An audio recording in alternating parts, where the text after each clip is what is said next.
আল্লাহ রাব্বুল আলামিন বলছেন, 5টা আয়াত বলবো, ঠান্ডা মাথায় বুঝবেন। কোরআনের সাথে আপনি যে সম্পৃক্ত হবেন, কোরআন আল্লাহ চ্যালেঞ্জ দিচ্ছেন, কেন তোমার কোরআনের কাছে আসতে হবে? আজকের চ্যালেঞ্জ নয়, এটা 1450 বছর আগের চ্যালেঞ্জ। কিয়ামত পর্যন্ত চ্যালেঞ্জ দিয়ে রাখলেন, কোরআন ছাড়া তোমার যাওয়ার কোনো উপায় নাই। তুমি তোমার রবকে চিনো, আর তোমাকে চিনতে চাও, তোমাকে কোরআনের কাছে আসা লাগবে। আল্লাহ বলছেন, আমি ইয়াকুলুন ইফতারা কুল ফাতু বিসূরাতিন মিথলি ওয়াদউ মান ইসতাতা'তুম মিন দুনিল্লাহ।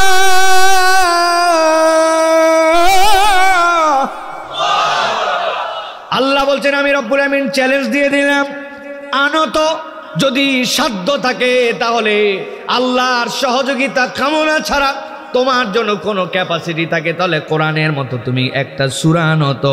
ইন কুনতুম সাদিকিন, সত্যবাদী যদি হয়ে থাকো, নিয়ে আসো কিছু। আতাল পাতাল ফাপড় মারো, উমুক আইন সেরা, তুমুক সংবিধান সেরা, তুমুক বিধানের তুলনা নাই, উমুকে আমার জন্য শ্রেষ্ঠ একটা নীতিমালা প্রণয়ন করেছে, আতারা পাতারা গল্প মারো। কিন্তু দুনিয়া প্রমাণ হয়ে গেছে, দুনিয়ার কোনো বিধান একাধারে 10 বছর পর্যন্ত স্টেবল হয় না। ওর মধ্যে সংশোধনী লাগে, ওর মধ্যে সংস্কার লাগে, ওর মধ্যে পরিমার্জন লাগে, ওর মধ্যে পরিবর্তন লাগে।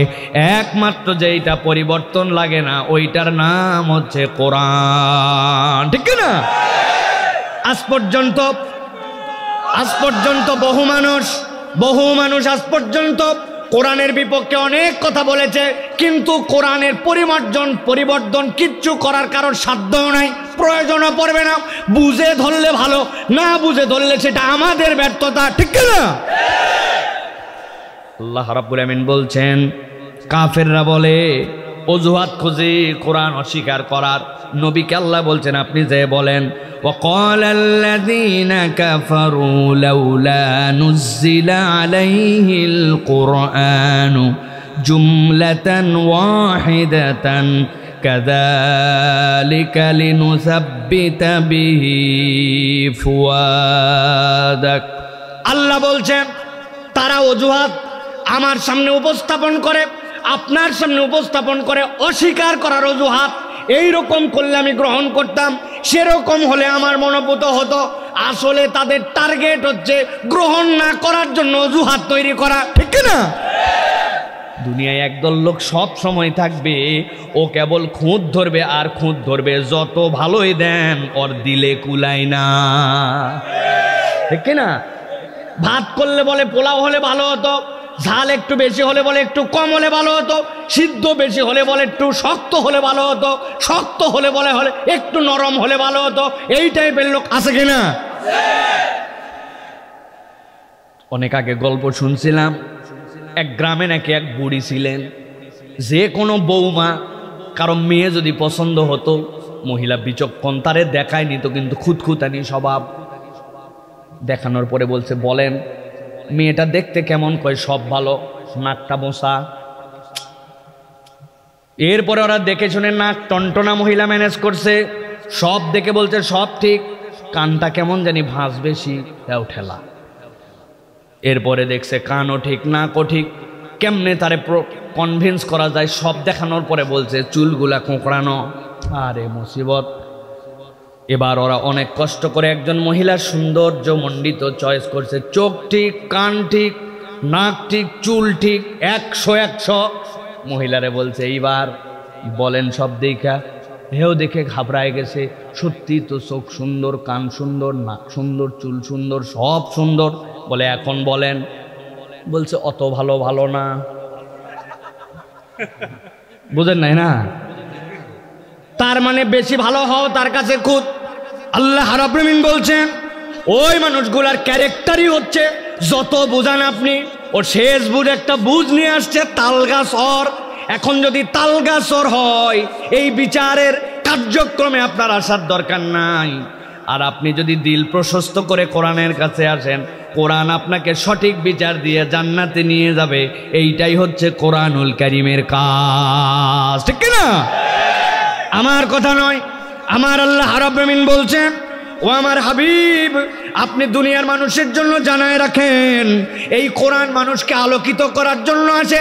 আল্লাহ কোরআনে বলছেন, ওয়া কাযালিকা উহাইনা ইলাইকা রূহাম মিন আমরিনা মা কুনতা তাদরি মাল কিতাবু ওয়ালাল ঈমান।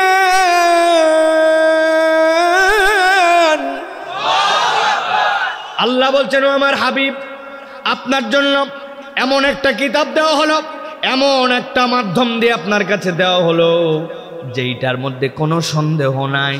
একটা রূহাম মিন আমরিনা, এমন ফেরেশতাকে দিয়ে দেওয়া হলো যেই ফেরেশতাকে আল্লাহ নবী সাল্লাল্লাহু আলাইহি ওয়াসাল্লাম স্ব আকৃতিতে 2 বার দেখেছিলেন। কয়বার?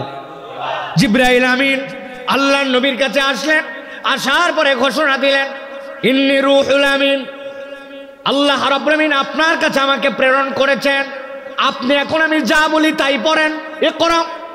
আল্লাহ নবী বলেন, মা না বিকরিন। আল্লাহ নবী সাল্লাল্লাহু আলাইহি ওয়াসাল্লামকে জাপটায় ধরলেন, এরপরে আল্লাহ নবীকে আবার বললেন, ইকরা মা না বিকরিন।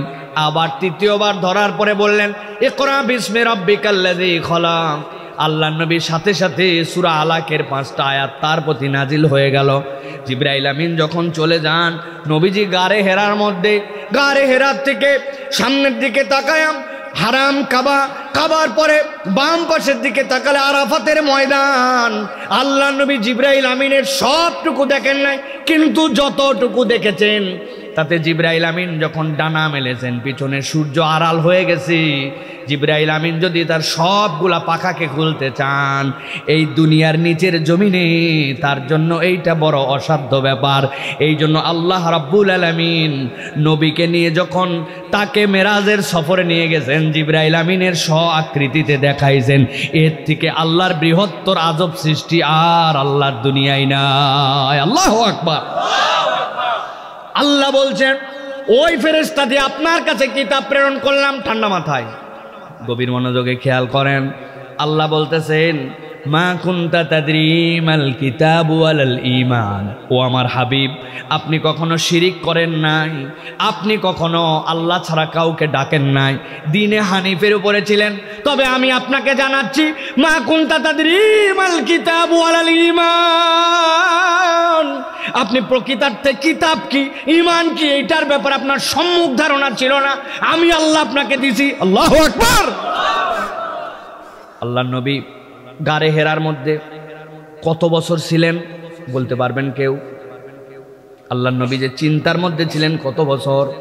25 বছরের পর থেকে 40 বছর, কম বেশি এই 15 বছর আল্লাহ নবী নির্ভীক জীবন, নির্লিপ্ত জীবন, আলাদা জীবন, ব্যবসাপাতি যা করতেন এর বাহিরে এসে আল্লাহ নবী এখানে ভাবতেন আর চিন্তা করতেন।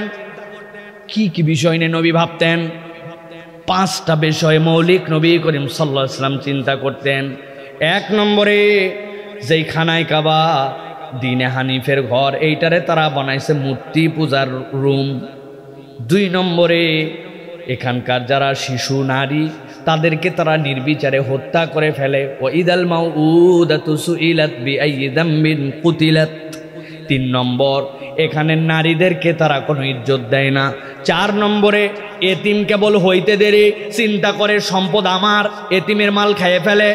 আর 5 নম্বরে, জোর যার, মুল্লুক তার, ক্ষমতা আছে যার, চান্দাবাজি তার। আপনারা ঠিক বলতেছেন, আমি 1450 বছর আগের কথা বলতেছি, আন্দাজি ঠিক বলে গন্ডগোল লাগাই না। নবীজি এই 5 বিষয় নিয়ে ভাবেন।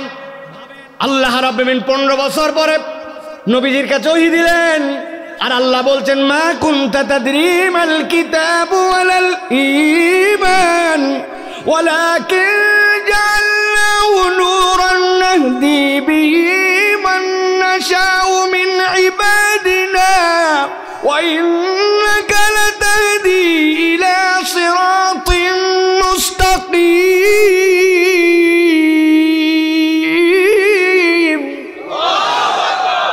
আল্লাহ বলছেন, যদিও আপনি দেখতেছেন আপনাকে ঈমান দিলাম, যদিও আপনি দেখতেছেন আপনাকে কিতাব দিলাম, কিন্তু আমি আল্লাহ জানালাম, ওয়ালাকিন জাআলনাহু নূরা, আপনাকে মূলত আমি আলো দিলাম। সুবহানাল্লাহ।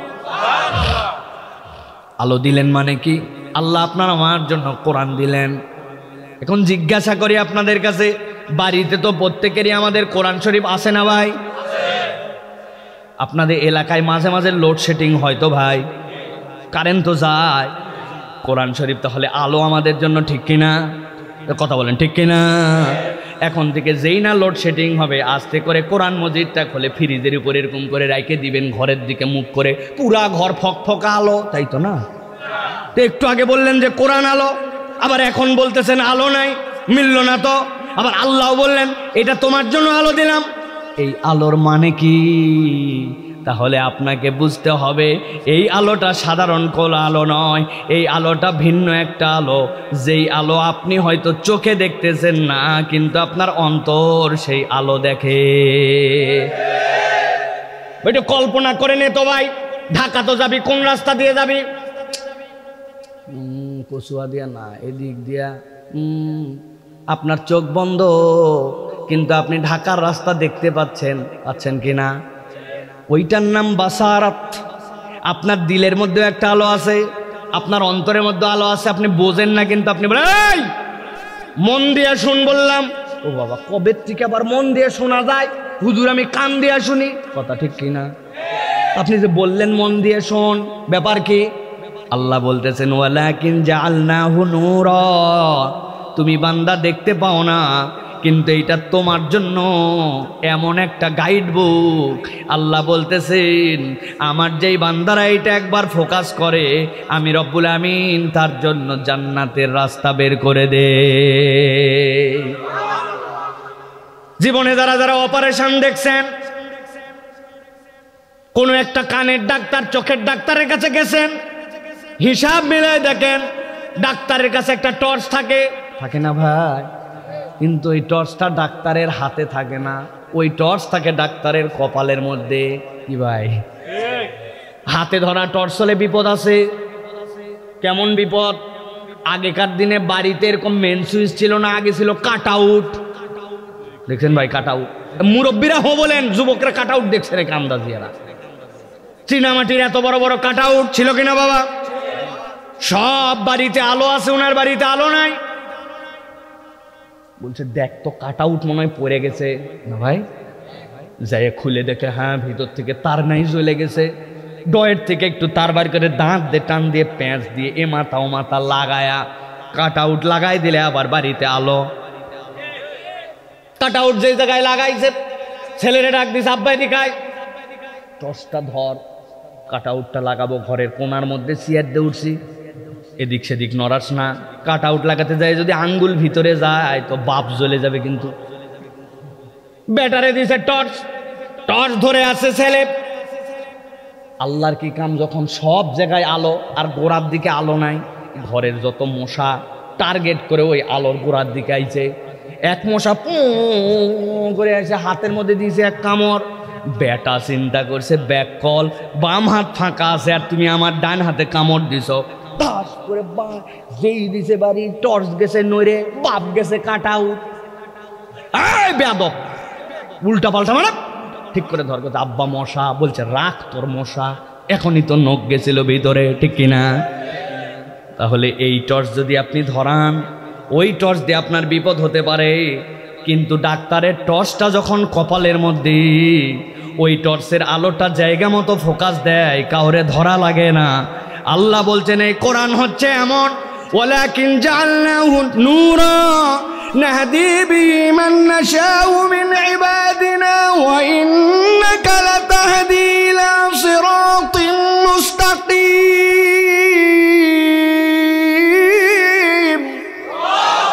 আল্লাহ বলছেন এটা তোমার জন্য এমন ফোকাস, এমন আলো তোমার জন্য রব্বুল আমিন দিবেন, কাউকে আর তোমার জন্য হেল্প করা লাগবে না। এই কোরআন তোমাকে খুঁজে নিয়ে জান্নাতের রাস্তায় নামায় দিবে। এটাই হচ্ছে কোরআনের গ্যারান্টি, ঠিক না? বলি তো ঠিক, কিন্তু এক্ষুনি যদি ধরা হয়, বাবাজি বয়স তো 60 হলো, একটু বিশুদ্ধ করে সূরা ফাতিহাটা পড়েন তো। মুরব্বীর কাঁপাকাঁপি, ফেরেশতারও কাঁপাকাঁপি। ফেরেশতা চিন্তা করবে এই ভাষা তো আমার জানা নাই, আছে না ভাই? সারা জীবন আল্লাহর কাছে বলছি ইহদিনা সিরাতাল মুস্তাকিম। মানে কি ভাই, মানে কি বলেন তো? ইহদিনা সিরাতাল মুস্তাকিম মানে আল্লাহ তুমি আমাকে সরল সঠিক রাস্তা দেখাও, আর ইহদিনা সিরাতাল মুস্তাকিম মানে আল্লাহ তুই আমার গজারির লাঠির রাস্তা দেখা। গজারির লাঠি চেনেন? উপরে কাঁটা কাঁটা থাকে। সিরাত আর সিরাতের মধ্যে পার্থক্য। সারা জীবন চাইছে আল্লাহ তুই মারিস না কেন আমার, আল্লাহ এখনো ফাটাই নাই, এই তো বেশি। নিয়ম থাকলে ফেরেশতা নেই মে ওরে অন্তত বেদ দিয়ে কিছু লাগাই দিয়ে যাইতো। 60 বছরে কত ফাটাই ফেললাম, কিন্তু কোরআনের কাছে আসলাম না, কোরআনের মাহফিল পর্যন্ত টানে না, নিজেদের ছেলেদেরকে পর্যন্ত তৈরি করলাম না। এই তো আমার শুধু মাহফিলে আসলাম আর বললাম ঠিক। এই ঠিক বলায় কি লাভ বলেন ভাই? আল্লাহ রাব্বুল আমিন বলছেন নবীজি সাল্লাল্লাহু আলাইহি সাল্লাম কেউ আমার হাবিব, আপনি দুনিয়ার মানুষকে জানান কোন গ্রন্থের কাছে তাই আসতেছে, সে যেন হৃদয় দেখবার অনুভব করে। আল্লাহ কোরআনে বলতেছেন কুল্লাইনি জিতামাআতিল ইনসু ওয়াল জিন্নু আলা আইয়াতু বিমিসলি হাদাল কুরআন লা ইয়াতুনা বিমিসলিহি ওয়ালাউ কানা বা'দুহুম লিবা'দিন যা। আল্লাহ বলতেছেন দুনিয়ার সব জিন সব ইনসান যদি এক জায়গায় হয়ে যায়, আর যাওয়ার পরে যদি একবার চিন্তা করে আমরা কোরআনের মতো একটা কিছু নিয়ে আসবো, আল্লাহ বলছেন সম্ভব নয়, সম্ভব নয়। প্রকাশ্যে যদি জিন জাতি তোমাদের সাথে চলে আসে তাও সম্ভব নয়। আল্লাহ এর দ্বারা বোঝাতে চান কোরআনকে আল্লাহ রাব্বুল আলামিন complete code of human life বানায় দিয়েছেন। কোরআনের বিকল্প কোনো আইন কিয়ামত পর্যন্ত কেউ বানাতে পারবে না। যারা ঠিক বলছেন এই মানুষগুলাকে যদি বলা হয় নামাজ কার বিধান, আপনি বলবেন আল্লাহর, রোজা আল্লাহর, হজ আল্লাহর, যাকাত আল্লাহর। কিন্তু বাংলাদেশের টাকা যেই লোকগুলা বিদেশে পাচার করে দিল, বাংলাদেশের নাগরিক হয়ে সিঙ্গাপুরের 1 নম্বর ধনী ব্যক্তি হয়ে গেল, ব্যাংকগুলাকে ফর্সা করে দিয়ে গেল, কোটি কোটি টাকার আমানত, যাওয়ার পরে 1 কোটি টাকার আবেদন করলে 5,000 টাকা দিতে পারে না, বাংলাদেশকে হাওয়া বানায় দিয়ে গেল। এইগুলাকে ধরে নিয়ে আসি, চোরের বিচারটা আল্লাহর আইনে করা হোক। এই কথা বললে এক দল বলবে এটার নাম রাজনীতি। আসেনি ভাই? আল্লাহর আইনের মধ্যে রাজনীতি খোঁজে, দিনের কথা বললে তার দিলের মধ্যে লাগে না। এই ওয়াজ তার পছন্দ হয় না, তার ওয়াজ খালি পছন্দ মা খাদিজার জীবনে যত পারিস বল, ওদিকে দেশ চলে যাক, চোর ডাকাতি হয়ে যাক, বদমাশি হয়ে যাক। এই আদর্শের নাম ইসলাম নয়, এইটা মানার নাম মুসলমান নয়। মুসলমান মানে বিশ্বাস করবে আল্লাহর আইনের থেকে ভালো আইন আর হতে পারে না, ঠিক না? সহ্য হয় না দেখবেন এক দলের। এই জন্য আল্লাহ রাব্বুল আমিন বলছে নবী আমার আপনি জানাই দিয়ে রাখেন এই কোরআনুল কারীম যেটা আপনাকে দেওয়া হলো এইটার কাজ এরকম নয় যে আপনি কেবল তেলাওয়াত করে গেলেন আর তেলাওয়াত করে গেলেন। না না না, এইটার একটা সামাজিক আবেদন আছে, এইটার একটা পারিবারিক আবেদন আছে, এইটার একটা বিশ্ব পরিমণ্ডলের আবেদন আছে। কোরআন কোনো থিওরির নাম নয়, কোরআন হচ্ছে প্র্যাকটিক্যালি ইস্টাবলিশড হয়েছে, ঠিক না? এটাই আল্লাহ রাব্বুল আমিনের বিধান। আজকে জুমাতেও আমি বলছি, একদল ভক্তর চক্কর আছে, কয় মসজিদে দুনিয়াবি আলাপ হারাম আছে না? ওরে বদমাইশ, যেই আলাপ মসজিদে হারাম ওই আলাপ দুনিয়ার সব জায়গায় হারাম, ঠিক না? তুমি টাউটামি করো।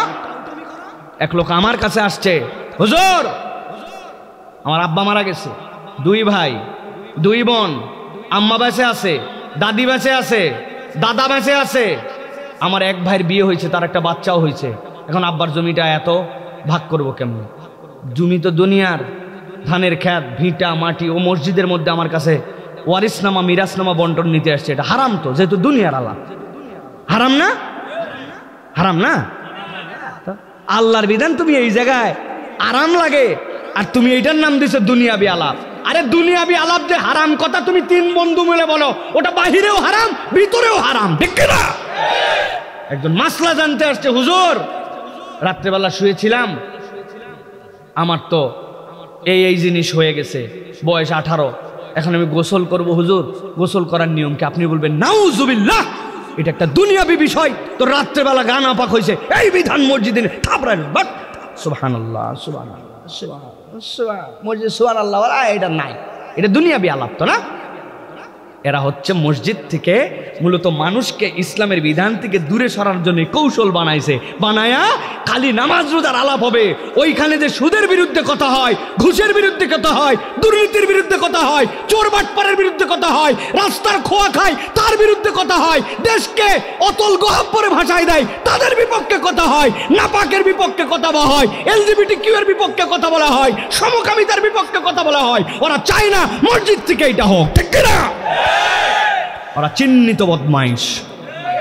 ওরা কারা? চিহ্নিত বদমাইশ। বলেন কারা? আল্লাহ রাব্বুল আমিন বলছেন, ইয়া আইয়ুহান নাস, গভীর মনোযোগ, কদ জাআতকুম মাউইযাতুম মির রাব্বিকুম ওয়া শিফাউল লিমা ফিস সুদূর ওয়া হুদাও ওয়া রাহমাতুল লিল মুমিনিন। আমি আল্লাহ তোমাদের জন্য এমন কোরআন দিলাম যেটা তোমাদের জন্য উপদেশ। আমি বুঝানোর জন্য বলি, কোরআন আমাদের জন্য অনেক সময় প্রেসক্রিপশনের মতো। বলেন একসাথে, বলেন কিসের মতো? প্রেসক্রিপশন দেখছেন, ডাক্তার তো সব ডিসপেন্সারি আলাদেরকে বানাইছেন, ডিসপেন্সারি এরা ডাক্তার না ভাই। মাঝে মাঝে প্রাইমারি ট্রিটমেন্ট নিয়েন, তবে সব রোগের জন্য ডিসপেন্সারি আলার কাছে যাইয়েন না, আপনার কিডনি খেয়ে ফেলবে, ও ব্যথার ওষুধ দিবে, বুঝবে না, আরাম হবে তৎক্ষণাৎ, কিন্তু পরবর্তীতে যাই আপনার ব্যারাম বাইরে যাবে। ডেডিকেটেড ডাক্তারের কাছে যান। আমার দিকে তাকান, গভীর মনোযোগে খেয়াল করেন, ডাক্তারের কাছে একটা প্রেসক্রিপশন থাকে কিনা ভাই? এইরকম করে দেখবেন, উপরে টান দেওয়া থাকে অথবা ভাঁজ দেওয়া থাকে, বাম পাশে এরকম করে আবার একটা ভাঁজ দেওয়া থাকে অথবা দাগ দেওয়া থাকে ভাই। এইখানে আপনার জন্য নাম লেখছে, বয়স লেখছে, ছেলে না মেয়ে লেখছে, এরপরে আপনার জন্য এই জায়গাতে ওয়েটটুকু লেখছে, আর বাম পাশে এই যে এই জায়গা প্রেশারটা মাপছে, প্রেশারটা মাপে এই জায়গায় প্রেশার লেখছে, জিজ্ঞাসা করছে কি হয়েছে। আর বলিস না বাপ, খালি খাওয়ার পরে বাম পাশে এই জায়গা ব্যথা করে, কতদিন ধরে ব্যথা করে, খাওয়ার আগে করে না পরে করে, ডাবা দিলে লাগে না লাগে না, নানান কিছু জিজ্ঞাসা করছে, করার পরে কি জানি ডাক্তার এই জায়গায় লিখে রেখেছে, এই সুগার আছে, সুগার, ডায়াবেটিস, কি জানি একটা লিখে রাখছে এই জায়গায়। আপনি একবার ওইটা শুনতেও চান নাই, কি জানি লেখলো, আর এরপরে বলছে মেডিসিন আপনাকে দিয়ে দিলাম, ঔষধ সকাল দুপুর রাত, খাবার আগে না খাওয়ার পরে, কত পাওয়ার, এই পারে ঔষধ আর এই পারে বৃত্তান্ত।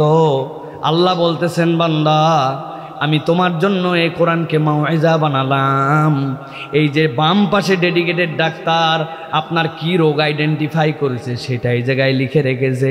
আল্লাহ বলছেন এই কোরআন তোমার জন্য মাউইজা, কোরআন তোমার জন্য উপদেশ। তুমি জানো না আমি আল্লাহ তোমাকে সৃষ্টি করেছি, অতএব আমি রব্বুল আমিন তোমার জন্য এইটাকে উপদেশ দিলাম। তুমি যদি এইটাকে ফলো করো তাইলে তোমার জন্য মুক্তি, আর বুদ্ধি খাটালে তোমার জন্য বিপদ। ঠিক বলছেন, আসতে হয়েছে, কেননা বোঝেন নাই। আপনার অসুখ জ্বর, ডাক্তার বলছে এখনই কোনো হায়ার অ্যান্টিবায়োটিকে যাওয়া যাবে না, তবে 8 ঘন্টা পর পর একটা করে প্যারাসিটামল খাবেন আগামী 3 দিন। ওষুধ খাবে কয় ঘন্টা পর পর? কথা বলেন, সবাই বলে নাই কয় ঘন্টা, কয় দিন? তাহলে 3 দিনে কয়টা প্যারাসিটামল হয়? 3 দিনে 3টা হয় না? কাদের সাথে ওয়াজ করতেছি ভাই? কয়টা? 9 প্যারাসিটামল। চিন্তা করছে পেটও একটা, ওষুধও একটা, 8 ঘন্টা পর পর মনে থাকে কি থাকে না, একবারে 9টা। রোগ ভালো হবে না, মরার জোগাড় হবে। এই জন্য পণ্ডিতি করা যাবে না, পণ্ডিতি করলে মুসিবত। আপনি সৃষ্টি, আপনাকে সৃষ্টির মধ্যে থাকতে হবে, মাতব্বরি করলে আপনি ধরা খাবে। আল্লাহ বলছে 4টা বিয়ে তুমি করতে পারবে, তবে আল্লাহ বলছেন যদি ইনসাফ করতে না পারো একটাই তোমার জন্য যথেষ্ট। আল্লাহ বলছেন তবে অপশন আমি রাখলাম।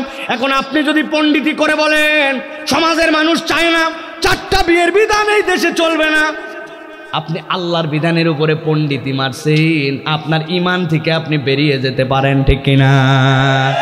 এই 4 বিধানের অনুমোদন এইটা কি আপনার আমার বানানো না কোরআনের দেওয়া? তাহলে দুনিয়ার কোনো বাপের বেটার এটার উপরে কথা বলার ক্ষমতা আছে নাকি? মুসলমান পরিচয় দিয়া যে আমি আল্লাহর দেওয়া বিধান মানি না, তার ঈমান থাকবে? থাকবে? কয়দিন পরে তো আপনি বলবেন ওই ফজরের সময় মানুষ একটু ঘুমায়, সারা রাতের ব্যস্ততা বাড়ছে মানুষের, ফজরের নামাজ আবার কিসের নামাজ বলতেই তো পারেন, তাই না? আপনি যদি 4 বিয়ের ক্ষেত্রে এইটা বলতে পারেন, আপনি কয়দিন পরে ওইটা বলতে পারবেন? কথা বলার আগে মুখ সামলায় কথা বলেন। মাতব্বরি করতে যায়, দেশীয় রাজনীতি করতে যায়, বিদেশি প্রভুদেরকে আপনি সন্তুষ্ট করতে যায় এমন তেলবাজি করেন না যেটাতে ঈমান থাকবে না। আর 2 নম্বর, বাংলাদেশের মুসলমান ঈমানে আমলে অনেক দুর্বল হতে পারে, কিন্তু আল্লাহর বিধান নিয়ে কেউ কথা বলবে এইটা কিন্তু বাংলাদেশের মুসলমান সহ্য করবে না। মুখ সামলায়া কথা বলতে হবে। ভালো করে খেয়াল করেন, আল্লাহ বলতেছেন এই কোরআনের আরেকটা দায়িত্ব, শিফাউল লিমা ফিস সুদূর, তোমার অন্তরের মধ্যে এই কোরআন শিফা দান করবে। আর আমি যেই পয়েন্টটা বলার জন্য আপনাদের কাছে বলতে চাই, আল্লাহ বলছেন এটা তোমার জন্য হুদা। হুদা মানে হচ্ছে তোমার জন্য পথ প্রদর্শন। আপনারা যারা বাইক চালান দেখবেন, এই বাইক চালায় চালায় যখন মেন রাস্তায় ওঠেন, রাস্তার মধ্যে কতকগুলা সুন্দর সুন্দর সাইনবোর্ড লাগানো আছে, আছে না ভাই? বামে চলো, ডানে চলো, সামনে স্পিড ব্রেকার, সামনে বাজার, সামনে স্কুল, আছে না ভাই? আপনি ওইটাতে যখন আপনার গাড়ির হেডলাইটের আলো ফেলেন, ফক ফক করে ওইটা জ্বলে ওঠে। যুবকদের কাছে জিজ্ঞাসা করব, বলো তো ভাই, যে এইটা চকচক করে জ্বলে ওঠে, ওর ভিতরে কি কোনো আলো ঢুকানো আছে? দিনের বেলা কি চার্জ দেয়? ওইটা রিফ্লেক্টর স্টিকার, ওর উপরে তোমার লাইটটা পড়া মাত্র এটা দপদপ করে জ্বলে উঠছে। আল্লাহ বলতেছেন, বান্দা তুমি যদি সত্যি সত্যি কোরআনটাকে নিজের ভিতরে নিয়ে নিতে পারো, কোরআনের প্রেসক্রিপশন ফলো করতে পারো, আর কোরআনের শিফাটা দিয়ে দিল পরিবর্তন করতে পারো, এই কোরআন তোমার জন্য এমন হুদা হবে, তোমার সামনে শয়তানের অনেক রাস্তা আসবে, অনেক বিপদ পরিবেশ আসবে, কিন্তু যেখানে জ্বলা লাগবে আলো গাইড করার জন্য, কোরআন তোমাকে গাইড করে করে জান্নাতে নামানোর আগ পর্যন্ত তোমার থেকে কোরআন বিচ্ছিন্ন হবে না। তাহলে বুঝে থাকলে বলেন তো, এই কোরআনের সাথে সম্পৃক্ত হওয়ার দরকার আছে না? না আছে? কাদের কাদের আছে দেখি হাত দুটা উঁচু করেন।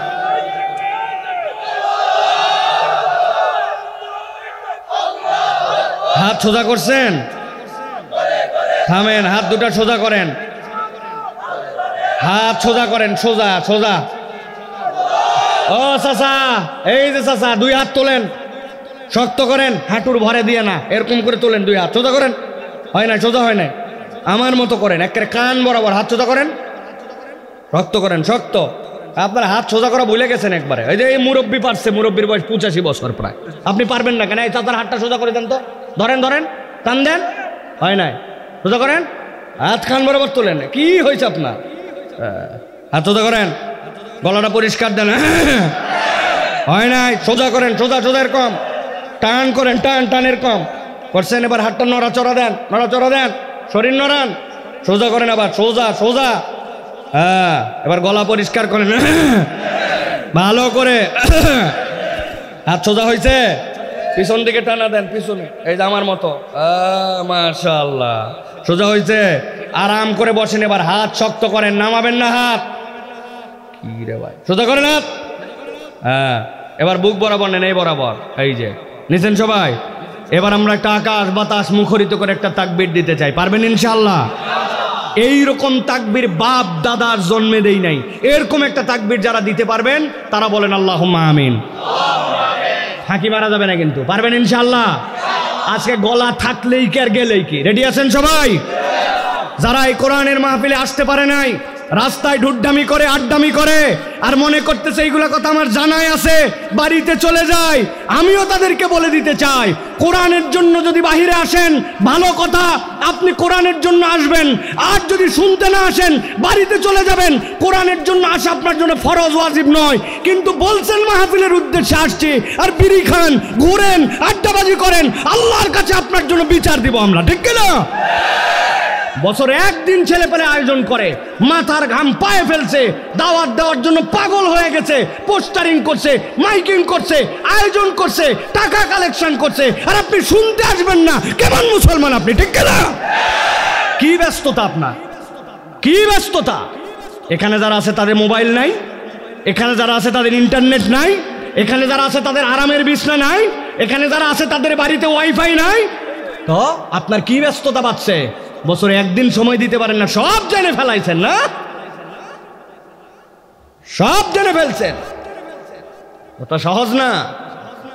বাচ্চা কাচ্চাকে বহুত কিছু শিখালেন, ওযুর গোসলের ফরজ বলতে পারে না, নামাজের ভিতরের বাহিরে ফরজ বলতে পারে না, আল্লাহ আল্লাহর 99 নাম বলতে পারে না, কোরআনের 10টা আয়াত এক্সট্রা বলতে পারে না, আর আপনি সব জেনে ফেলছেন।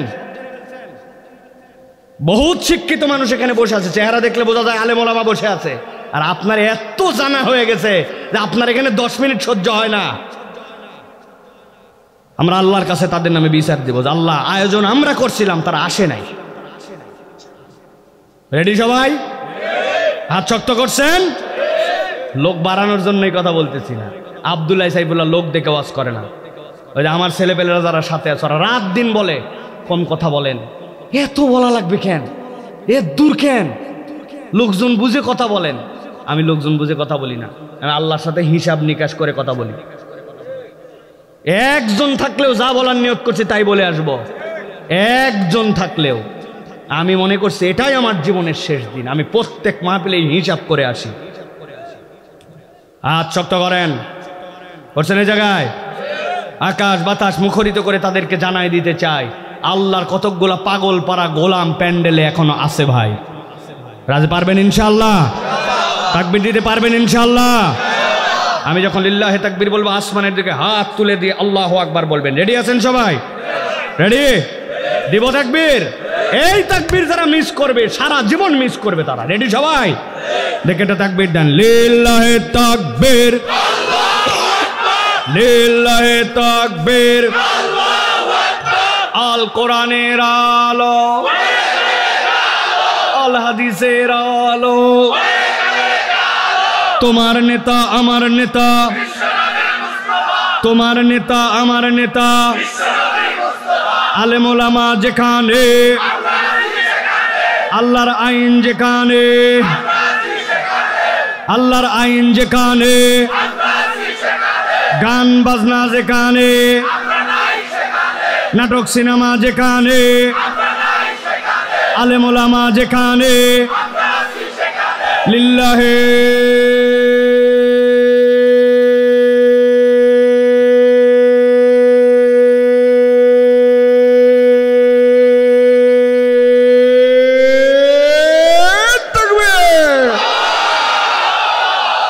আলহামদুলিল্লাহ। আর নতুন করে যেন কেউ প্যান্ডেলে ঢুকতে না পারে। শেষ। খেয়াল রাখবেন স্বেচ্ছাসেবকরা, একজন যেন না আসে, আর যারা এসে গেছে এসে গেছে, বাস একজনও যেন না ঢোকে। এই কয়জনই ওয়াজ শুনবো আমরা, ঠিক না? বাইরের মাইকটা বন্ধ করে দেওয়া গেলে ভালো হতো। মহিলারা শুনতেছে? আচ্ছা ঠিক আছে, সমস্যা নাই। তা আমরা সংক্ষিপ্ত সময়ে বাকি কিছু কথা শুনবো ইনশাআল্লাহ। রাজি আছেন তো আপনারা? শয়তান আছে? এই আল্লাহু আকবারের স্লোগান শুনলেই শয়তান সহ্য করতে পারে না। এই জন্য দেখবেন বহু দল পার্টি আছে বাংলাদেশে, এরা এদের মিছিলে আল্লাহু আকবারের স্লোগান সহ্য করতে পারে না। আল্লাহু আকবার শুনলেই ভিতরে ধুকপুক ধুকপুক করে, আছে কি না? শয়তান যে আল্লাহু আকবারের স্লোগান শুনলে ভয় পায়, এটা জানেন? কেমনে প্রমাণ পাইছেন কোনোদিন? কেমনে? আমার কাছে একটা প্রমাণ আছে। দুপুর বেলা একেবারে ভর দুপুর, আরে গরম, দুনিয়ার লোক অস্থির, একটা উত্তপ্ত একটা বালুর একটা ঢিবি, ওই ঢিবির মধ্যে একটা কুত্তা শুয়ে আছে, জিবা বাড়ায় গেছে। হঠাৎ করে মসজিদ থেকে হুজুর আজান দিছে, আল্লাহু আকবার আল্লাহু আকবার। যে আজান হইছে এই কুত্তা কোত্থেকে জানি তেজ পাইছে, ও মাথায় মুছে আছে না ভাই? কি রে, সব সময় তুই শুয়ে আসিস, মনে হচ্ছে মরবি মরবি, হঠাৎ করে তুই হ্যাঁ করিস কে? আছে কিনা? নবী বলতেছেন কুত্তা এমনি এমনি এরম করে না, আল্লাহু আকবার শুনলে কুত্তা শয়তান দেখে সে তখন হেউ হেউ করে। আজান শুনলে কুত্তা হেউ হেউ করে, শুনছেন আপনারা? সকালবেলা মোরগ বাঁকে শুনছেন? ও বাঁকে না, সুবহুন কুদ্দুসুন বলে, দেখে একদল ফেরেশতা নামতেছে আর আরেক দল ফেরেশতা উঠে যাচ্ছে বান্দার আমল নামা নিয়ে, আর বান্দা তখন ঘুমাচ্ছে, ও ডাগায় সুবহুন উঠ উঠ। ফেরেশতা দেখবে তুই ঘুমাইছিলি, আরেক দল দেখবে তুই আসার পরেও ঘুমাচ্ছিলি, এটা তোর সময় না, ফজরটা পড়। আমি দেখি না, কিন্তু আল্লাহর নবী দেইখা বলে গেছে। এই জন্য আল্লাহু আকবার ইমানদারের শক্তি, ঠিক কিনা? তাহলে যুবকেরা আলোচনাকে আর একটু চলবে বাবা? চলো আজকে আমরা গুরুত্বপূর্ণ একটা বিষয়ে সংক্ষিপ্ত সময় কথা শুনবো, 20 থেকে 25 মিনিটের শেষ ইনশাআল্লাহ। আজকে যে বিষয়ে আমরা কথা শুনবো, এই পৃথিবীতে সর্বশ্রেষ্ঠ মানুষ ছিলেন নবীরা, রসুলরা। কারা ছিলেন? মুরব্বীরা কথা বলবেন, আপনাদের কথা আমি শুনতে চাই না ভাইরা, আপনারা চুপচাপ থাকেন, আপনারা আসেন তাই তো বেশি। জীবনে যা ওয়াজ শুনছেন আপনারা, কিসের কথা আবার? আমাদের বয়সের চেয়ে বেশি ওয়াজ শুনছেন, আর প্রত্যেকবার খালি এক কাপ চা আর এক বিড়ি দিয়ে আপনার ইমান বেচছেন। আপনাদের কথা বলার দরকার নেই, কথা যা বলবে আমার তরুণরা, যুবকরা বলবে। বাবা আপনারা আসেন, আলহামদুলিল্লাহ, আপনারা আমাদের বিরাট বড় নিয়ামত। আল্লাহ আপনাদের হায়াত দারাজ করে দে, আপনাদেরকে 200 বছর আল্লাহ বাঁচাক। জি, বাঁচবেন না তো বাঁচেন, সুস্থ হয়ে বাঁচলে কি সমস্যা? কোনো টেনশন নাই, আল্লাহ আপনাদেরকে হায়াত দারাজ করে দেখ, আল্লাহ আপনাদের রোগ বালায় ভালো করে দেখ, বুড়া বয়সে আল্লাহ আপনাদেরকে আরেকটি বিয়ে করার তৌফিক দিয়ে দেখ। আহা, কার বাপের জন্য যে আমিন বলছেন বুঝছেন কিন্তু। হ্যাঁ প্রিয় ভাইয়েরা, তাহলে পৃথিবীর শ্রেষ্ঠ মানুষ ছিলেন নবী। তাদের প্রত্যেকে ইউনিক ইউনিক গুণাগুণে গুণান্বিত ছিলেন, প্রত্যেকের মধ্যে কিছু এক্সেপশনাল চরিত্র ছিল প্রত্যেক নবী রাসূলের। যেমন দাউদ আলাইহিস সালাম লোহা ধরলে বেঁকে যেত, ইচ্ছা মতো শেপ দিতে পারতেন। পৃথিবীর এমন কোনো লোহার শেপ নাই যেটা দাউদ আলাইহিস সালাম দিয়ে যান নাই। এ যা দেখতেছেন এগুলো আমরা নতুন করে ইনোভেশন করছি, কিন্তু তিনি এগুলো সব শেপে আল্লাহ তাকে যোগ্যতা দিয়েছিলেন, তিনি এগুলো বানায় দিয়ে গেছেন। সুলাইমান আলাইহিস সালাম বাতাস তার কথা শুনতো না, বাতাস সে বলছেন যা, তাই শুনতে সে বাধ্য হয়েছে। পশু পাখির ভাষা তিনি বুঝে ফেলতেন। প্রত্যেক পয়গম্বর আলাদা আলাদা কোয়ালিটি ছিল, প্রত্যেক পয়গম্বর আলাদা আলাদা এক একটা আল্লাহ রাব্বুল আমিন এক্সেপশনালিটি দিয়েছিলেন। বাট সামগ্রিকভাবে সকল পয়গম্বরের মধ্যে 5টা গুণ ছিল। কয়টা? এটা জেনারেল কমন, কমন গুণাগুণ। কয়টা? কথা বলতে হবে, কয়টা? সব পয়গম্বর এর বাহিরে ছিলেন না। আর পৃথিবীর যত পয়গম্বর, সব পয়গম্বরের 4টা সুন্নাত ছিল। কয়টা? প্রত্যেক পয়গম্বর মেসওয়াক করতেন, প্রত্যেক পয়গম্বর সুগন্ধি পছন্দ করতেন, প্রত্যেক পয়গম্বর খাতনাকারী ছিলেন, প্রত্যেক পয়গম্বর বিবাহিত ছিলেন। কি বলছি ভাই? প্রথমটা বলছি মেসওয়াক, তারপরটা বলেছি সুগন্ধি, তারপরেরটা বলেছি কি বলেছি? সুন্নতে খাতনা ছিল প্রত্যেক পুরুষ। 4 নম্বরে বিবাহিত। এই 4টাই নবী রাসূলদের সুন্নত, জেনারেল। এই জন্য কোনো ব্যক্তি যদি মেসওয়াক করে সে নবীজির সুন্নত না, আদম আলাইহিস সালাম থেকে ঈসা আলাইহিস সালাম হয়ে নবী পর্যন্ত সব পয়গম্বরের সুন্নত আদায় করে। সুবহানাল্লাহ। কোনো ব্যক্তি যদি পকেটের মধ্যে একটু আতর রাখে আর একটু মাঝে মাঝে লাগায়, তা বুঝতে হবে আদম আলাইহিস সালাম থেকে আমার নবী পর্যন্ত সব নবীর সুন্নতটা আমি লাগালাম। কোন ব্যক্তি যদি পুরুষ সুন্নত করে, সব পয়গম্বরের সুন্নত পালন করলো, বিবাহিত উপযুক্ত সময় বিবাহ করে, এটা পয়গম্বরদের সুন্নত। পৃথিবীতে আল্লাহ বিয়ের দ্বারা পয়গম্বরদেরকে ধনী বানায় দিয়েছেন। সুবহানাল্লাহ বল। মুসা আলাইহিস সালামও তাই, বেচারি বিপদে গেছে, মাদায়েনে পালায়া দেখলো একদল লোক আসছে, কিরে সবাই খাওয়ায় কূপে, এই কয়টা খাওয়ায় না কেন এই মহিলারা? এই তোমরা খাওয়াও না কেন? বলে পুরুষদের ওখানে গেলে ওরা মারামারি করে, গন্ডগোল করে, আমরা পুরুষদের সাথে মিশে আমাদের প্রাণী খাওয়াতে পারবো না, সবার খাওয়ানোর পরে আমরা খাওয়াবো। উনি বললেন কি, মেয়েদেরকে এরকম অপমান করবে? তোমরা দূরে দাঁড়াও। উঁট নিয়ে এসে সবগুলারা খাওয়ায় দিয়ে দিছে, বাড়িতে আগেই চলে গেছে। কিরে মায়েরা, তোরা না প্রত্যেকদিন দেরি করে আসে, আজকে আগে বলে? একটা ছেলে আসছিল আমাদেরকে হেল্প করে দিছে।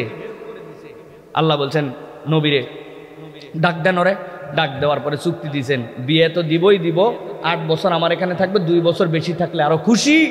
আল্লাহ রাব্বুল আমিন এমন ধনী বানায় দিছেন, পয়গম্বরের পরে হিম্মত করে এসে মিশরে ফেরাউনকে পরাজিত করে আল্লাহ রাব্বুল আমিন তাকে ওই বাইতুল মুকাদ্দাস বিজয় দিয়ে আল্লাহ রাব্বুল আমিন তাকে দুনিয়ার বাদশা বানায় দিছেন।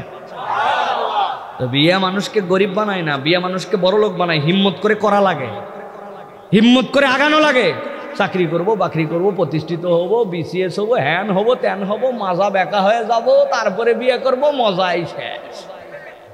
ব্যাককল যা পাইছো তাই নিয়ে লাগো। অটো পাইছো অটো চালাও, মানুষের জমিতে ধানের কাজ করার সুযোগ পাইছে, কাজ করো, পয়সা কামাই করো, বিয়ে করো, আল্লাহ বড়লোক বানাই দিবে ইনশাআল্লাহ।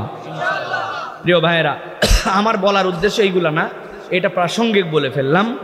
প্রিয় ভাইয়েরা, তাহলে সব পয়গম্বরদের 5টি গুণ ছিল। কয়টা? এই 5টা গুণ শুনে আমাদের মধ্যে নেওয়ার নিয়ত করে চলে যাব। রাজি আছে ইনশাআল্লাহ? আল্লাহ যেন আমাদেরকে যোগ্যতা বাড়ায় দেন। 1 নম্বরে, পৃথিবীর সকল পয়গম্বর অতিথি পরায়ণ ছিলেন, মেহমান নেওয়াজি। তাদের প্রত্যেকের দিলের মধ্যে আল্লাহ ঢুকাই দিয়েছিলেন। সুবহানাল্লাহ বলেন। দুনিয়াতে এমন কোন পয়গম্বর নাই যেই পয়গম্বর মেহমানদারি করা পছন্দ করতেন না। সাহস করতে করতে সুলাইমান আলাইহিস সালাম তো আল্লাহকে বলছিলেন, আল্লাহ পশু পাখি আমার কথা শোনে, ওই আকাশের বাতাস আমার কথা শোনে, জিনেরা আমার কাছে এসে মাথা হালায় দেয়, তুমি আমাকে সেই পাওয়ার দিছো আল্লাহ। মেহমানদারি তো আমি করি, তবে আমার জীবনে একটা শখ আল্লাহ, তোমার যাবতীয় সৃষ্টি যারা আছে, যাদের উপরে আমাকে তুমি কর্তৃত্ব দিয়ে বাদশাহী দিছো, একবার তাদেরকে একটু মেহমানদারি করাবো। কত বড় সাহস করছেন! আল্লাহ বলছেন সম্ভব কিনা না? আল্লাহ একটু চেষ্টা করি, তুমি যদি অর্ডার দাও। রান্না করতে করতে করতে করতে হয়রান হয়ে গেছে বাবুর্চিরা, রান্নার স্তূপের পরে স্তূপ হয়েছে, কত বড় হয়েছে কেউ কল্পনাও করতে পারবে না। আল্লাহ ঘোষণা দিয়ে ডাক দিয়েছেন, পয়গম্বর মেহমানদারি করবেন, পানির আইটেম থেকেই করা শুরু করেন। প্রথমে সমুদ্রের পানিগুলাকে খাওয়ান, তারপরে বাকিদেরকে দেখা যাবে। সমুদ্রের পানিদের মধ্যে থেকে ডাক দিয়ে দিলেন, আবু সুলাইমানের মেহমানদারি 1 ওয়াক্তের জন্য, আসো তোমরা খাওয়ার জন্য। ওই আসো মানে কাদেরকে বলছেন? সবাই রে, দাঁড়াও আগে আমি যাই খাই আসি। একটা মাছ গভীর সমুদ্রের থেকে উঠে আসছে, আসার পরে হা করে বলছে, খাবার কোথায় দেন তো। 40 দিন, কোন রেওয়ায়েতে আসছে 1 মাসের রান্না যা করেছিলেন সবগুলা খাওয়ার, খানিকক্ষণের মধ্যে খাওয়ার পরে বলছে, ডাকছেন মেহমানদারি করার জন্য, আধা পেটে বিদায় করবেন, কারণ খাবার কই। সিজদায় পড়ে গেছে রব্বুল আলামিন। সমগ্র সৃষ্টিকুল তো দূরের কথা, একটা প্রাণীকে খাওয়াতে পারলাম না। আমার বলার উদ্দেশ্য, পয়গম্বর আদবওয়ালা ছিলেন, পয়গম্বর আল্লাহর মুতি ছিলেন, আল্লাহর অনুগত ছিলেন। ওই ইব্রাহিম আলাইহিস সালাম আল্লাহকে বলেছিলেন, কাইফা তুহিল মাউত, কেমনে আপনি মৃতকে আবার জীবিত করেন, তুমি কি বিশ্বাস করো না? কি বলেন আল্লাহ, বিশ্বাস করব না কেন? কিন্তু আমার অন্তরটা একটু তাতমাইন হতে চায়, দেখানো যায় কিনা আল্লাহ। ও আচ্ছা, তাহলে ঠিক আছে, পাখি নিয়ে আসো, জবে করো, টুকরা টুকরা করো, ভুনা করো, 7 পাহাড়ের মধ্যে ছড়ায় দাও। মিক্স হয়ে গেছে সবগুলা। এবার বলছে ডাক দাও, ওই পাখির যত ভুনাগ্রস্ত যেখানে যা ছিল 7 পাহাড়ে ছড়ানো, 1 মুহূর্তের মধ্যে সবগুলা আকৃতিতে হয়ে হয়ে তার সামনে এসে উঠতে শুরু করছে। বলছে, আল্লাহ আমার বিশ্বাস পূর্ণ হয়ে গেছে।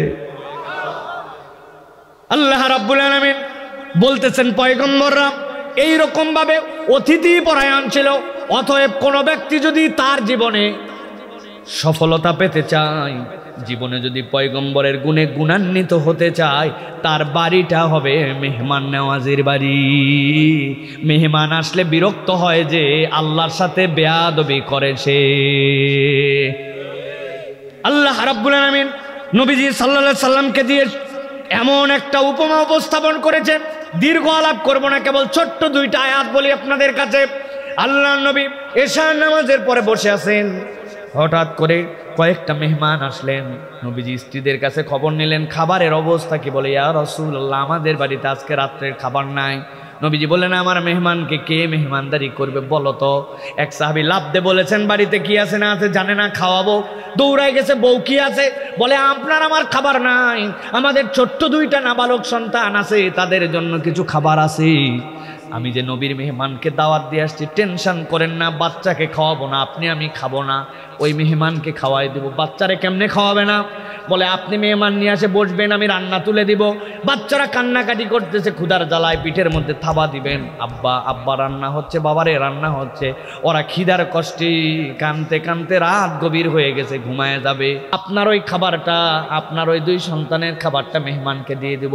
স্ত্রীর প্রতি খুশি হয়ে মেহমান নিয়ে বাড়িতে আসছে, খাবার প্লেটে ডালার পরে সামনে নিয়ে যাওয়ার সময় বউ বলতেছে আপনি যখন সাথে যাবেন আপনারেও তো বলবে খাও। বলছে তাই তো, তো এখন দুইজন আর শিশুর খাবার দিয়ে দুইজন বড় লোক, তাদের জন্যই কষ্ট, সাথে আরও একজন যদি বড় মানুষ যুক্ত হয় তাহলে তো খাবার তৃপ্তি হবে না। স্ত্রী এত বুদ্ধিমতী, এত বেশি মেহমান নেওয়াজি, বরকতের ভান্ডার ওই মহিলা, বলতেছে যাওয়ার সময় কুপিবাতিটাতে ইচ্ছা করে স্বামী একটু লাথি মারে দিয়ে যাবেন। কেন? কুপি নিভে যাবে, আপনি বলবেন কুপি ধরাও, আমি কুপি ধরাতে একটু দেরি করব, যেন আগুন খুঁজে পাচ্ছি না অভিনয় করব, আর আপনি একটু অভিনয় করবেন, প্লেট তাদের সামনে রেখে মুখটা চটাস চটাস করে নড়াবেন, বুঝবে খুব খাওয়া খাচ্ছে, কিন্তু তারা দুইজন খাবে আর তাদের পেট ভরে যাবে। আল্লাহ নবীর মেহমানকে এছাড়া আর তৃপ্তি করার মতো উপায় নাই। কৌশলে বুদ্ধি করে রাত্রের খাবার শেষ হয়ে গেল, দুইজন মেহমানের, স্বামী খায় নাই, স্ত্রী খায় নাই, কলিজার ধন দুইটা শিশু বাচ্চাকে পর্যন্ত অভুক্ত রেখে আল্লাহ নবীর মেহমানকে মেহমানদারি করে দিয়েছে। পরের দিন ফজরের সময় নবীজি সাল্লাল্লাহু আলাইহি ওয়াসাল্লাম সাহাবী দেখে হাসতেছেন। ইয়া রাসূলুল্লাহ কি ভুল করলাম, হাসেন কেন? বলে হাসবো না মানে, গত রাত্রে তুমি আর তোমার বউ মিলে যা করছো, আল্লাহ তোমাদের এই আয়োজন দেখে, এই নিবেদন দেখে, এই মেহমান নেওয়াজি দেখে স্বয়ং আল্লাহ খুশিতে হেসে দিয়েছেন। আল্লাহু আকবার। আল্লাহ আয়াতে কারিমা দিয়েছেন ওয়ালা ইয়াজিদুনা ফি সুদুরিহিম হাজাতাম মিম্মা উতু ওয়া ইউসিরুনা আলা আনফুসিহিম ওয়ালাউ কানা বিহিম খাসাসা। মনে করো না তাদের হৃদয়ে ক্ষুধা ছিল না, তাদের পেটের মধ্যে কষ্ট ছিল না, কিন্তু এত কষ্টকে উপেক্ষা করে তারা নিজেদের উপরে প্রাধান্য দিয়েছে, অপর ভাইকে খাওয়াইছে। আল্লাহ বলছেন ওয়া ইউকাশুহা নাফসিহি ফাউলাইকা হুমুল মুফলিহুন।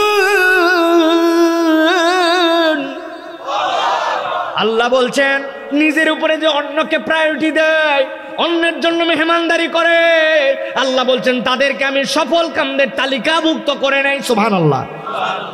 আপনার বউ আমার বউ, অনেকের বউ আছে বাড়িতে মেহমান আসলে মন খারাপ হয়ে যায়, আর শ্বশুর বাড়ির মেহমান ঘন ঘন আসলে বলে তোমার বাড়ির লোকেরা তো আর কোনো বাড়ি দেখে না, শহরের উপরে আমার বাড়ি হওয়াটাই ভুল হয়েছে।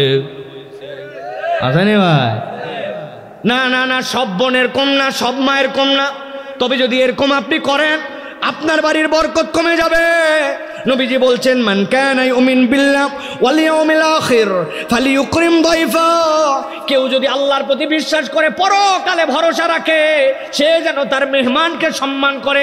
মেহমানকে সম্মান করার দায়িত্ব দিয়েছেন আল্লাহ। সুবহানাল্লাহ। মেহমান আপনার রিজিক খায় না, আপনার জন্য রিজিক নিয়ে আসে, ঠিক কি না? ইব্রাহিম আলাইহিস সালামের নাম শুনছেন? কয় ছেলে ছিল ইব্রাহিম আলাইহিস সালামের? বলেন কয়জন? দুইজন। কয়জন? একজনের নাম ইসহাক, আরেকজনের নাম ইসমাঈল আলাইহিস সালাম। ইসমাঈল আলাইহিস সালাম কোন বয়সে জানি ঘটনা, কিন্তু মধ্যের অনেক কিছু আমরা জানি না। ভালো করে খেয়াল করেন, আমার দিকে তাকান। ইব্রাহিম আলাইহিস সালাম বাড়িতে নাই, হঠাৎ করে খবর পাইছেন তার বাড়িতে সেই রকম দেখতে শুনতে কতগুলা মেহমান আসছে। আল্লাহ বলতেছেন নবী আপনাকে গল্পটা শোনায় রাখি, 4,500 বছর আগের গল্প নবীজিকে আল্লাহ শোনাচ্ছেন। হাল আতাকা হাদিসু দাইফি ইব্রাহিম আল মুকরামিন, ইব্রাহিমের সম্মানজনক অতিথিদের খবর আপনি নবী শুনবেন নাকি? আপনারে বলি, ইজদাখালু আলাইহি ফাকালু সালামা, ভিতরে ঢুকে বলল আসসালামু আলাইকুম। কিন্তু যাদেরকে দেখতেছি এদেরকে তো চিনি না, আবার চেহারা যত সুন্দর দেখতেছি, এরা তো সফর করে আসতেছে তাও বোঝা যায় না। যদি ঘোড়ার পিঠে চালায় আসতো, জামা কাপড় ময়লা, চেহারা উস্কো খুস্কো, সফরের চিহ্ন, কিন্তু সফরের চিহ্নও নাই। আবার আমার সারাউন্ডিংয়ে তো আমি কোনোদিন কাউরে না খাওয়ায় আমি আমার বাড়িতে খাই না, এরকম কেউ এদেরকে তো চিনি না।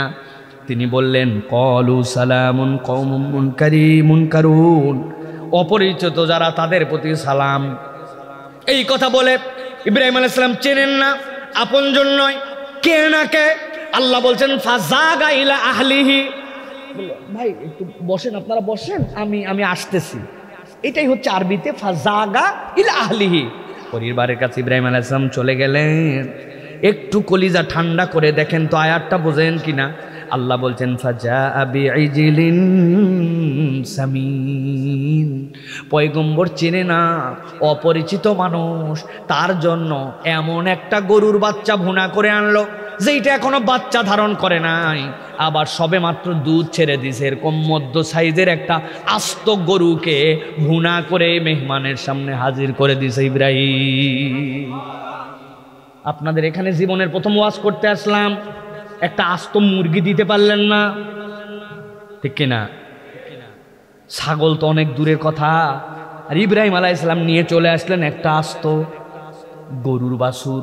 আপনি একটু ঠান্ডা মাথায় ভাবেন, একটু ভাবেন, দ্বিতীয়টা ভাবেন আল্লাহ রাব্বুল আলামিন এরপরে কি বলছেন, কেন আল্লাহ নবীকে এই ঘটনা শোনাচ্ছেন। আল্লাহ বলতেছেন ফাকররাবাহু ইলাইহিম ক্বালা লা তাকুলুন,